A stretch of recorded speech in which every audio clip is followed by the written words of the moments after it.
Pharma city రద్దు అన్నారు. ఇప్పుడు ఫోర్త్ సిటీ ఫ్యూచర్ సిటీ అంటున్నారని కేటీఆర్ ఫైర్ అయ్యారు. పథకాలకు నిధులు లేవంటున్న రేవంత్ రెడ్డి మూసీకి 1,50,000 కోట్లు ఎలా ఖర్చు పెడుతున్నారని ప్రశ్నించారు. ఒక్కో నియోజకవర్గానికి 3,000 ఇందరమ్మ ఇళ్లు అని బడ్జెట్లో పెట్టారు. ఇంతవరకు ఒక్కరికి కూడా ఇళ్లు కట్టివ్వలేదని ఫైర్ అయ్యారు. తోవేమడున్నోళ్ళ భూములన్నీ సంగతి ఏంటి? మరి ఇప్పుడు కాంగ్రెస్లో భూములు కూడా తీద్దామని లేనండి ఉన్నాయి.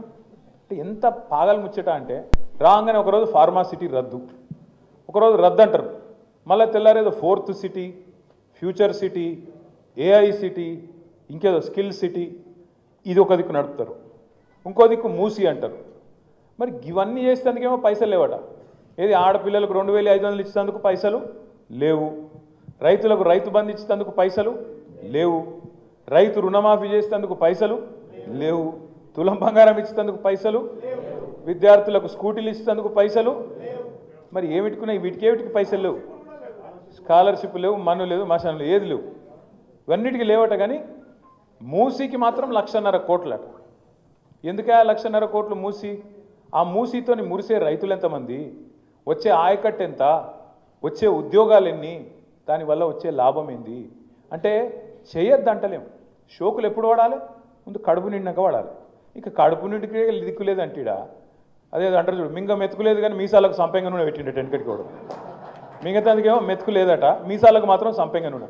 పోజులు ఎందుకు నాకు అర్థం కాదు. రైతుకు రైతు బంధు ఇవ్వవు, రుణమాఫీ చక్కగా చేయవు. మొన్న అక్క ఒక మంచి మాట చెప్పింది. నవాపేటకు పోయింది అక్క, రైతు ధర్నా చేస్తున్నారు. ఏమని?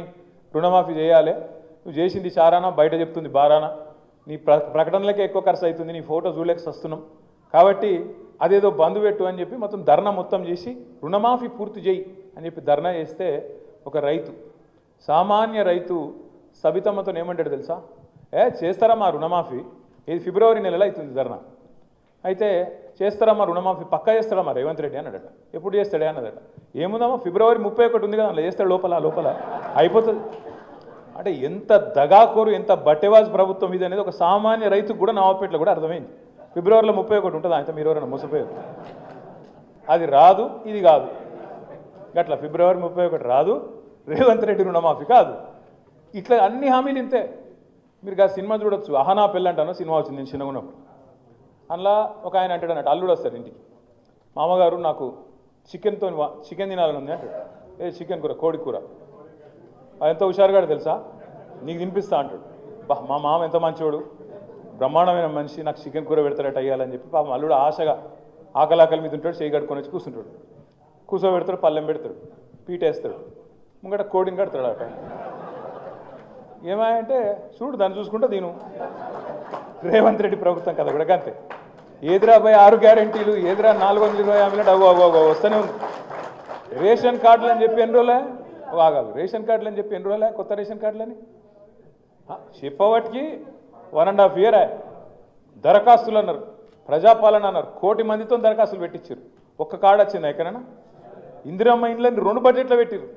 కేసీఆర్ అటని లేదు, డబల్ బెడ్రూమ్ ఇల్లు కొల్లూరులో కనబడతలేవు. రాంగ ఒకటే కాడ 17,000 ఇల్లు ఉన్నాయి, అవేం లేవట, కనబడతలేవు. కానీ మేము ఇస్తాం అని చెప్పి ఇవాళ డబల్ బెడ్రూమ్ ఇందిరమ్మ ఇండ్లు అని చెప్పి 2 బడ్జెట్లలో పెట్టారు. 2 బడ్జెట్లలో ఏం పెట్టారు? మేము ఖచ్చితంగా ఒక్కొక్క నియోజకవర్గానికి 3,500 4,000 ఇల్లు ఇస్తామని చెప్పారు. మరి కాగితాలు ఇచ్చినరో సచ్చిరో నాకైతే తెలియదు. కానీ మరి ఎక్కడ ఇల్లు ఒక ఇటుకరాయి పెట్టింది లేదు, పునాది తవ్వింది తెలియని లేదు. ఇంకా అలా చెప్పారు, మిగతా వాళ్ళకి 5 లక్షలు, ఎస్సీ ఎస్టీలకు 6 లక్షలు అన్నారు. 6 లక్షలు లేదు, 6 పైసలు కూడా ఇప్పటివరకు దిక్కు లేదు. వాస్తవం ఏంటి అంటే ఇలా కాంగ్రెస్ పార్టీ పూర్తి స్థాయిలో ఫెయిల్ అయింది.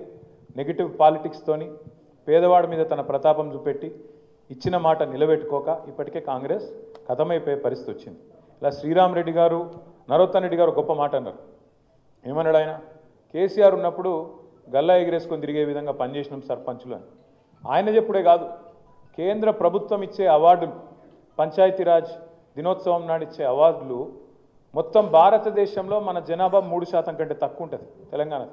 కానీ 3% కంటే తక్కువ ఉన్న తెలంగాణ దేశ జనాభాలో 30% అవార్డులు ఉత్తమ పంచాయతీలకు గెలుచుకున్నది కేసీఆర్ గారి నాయకత్వంలో.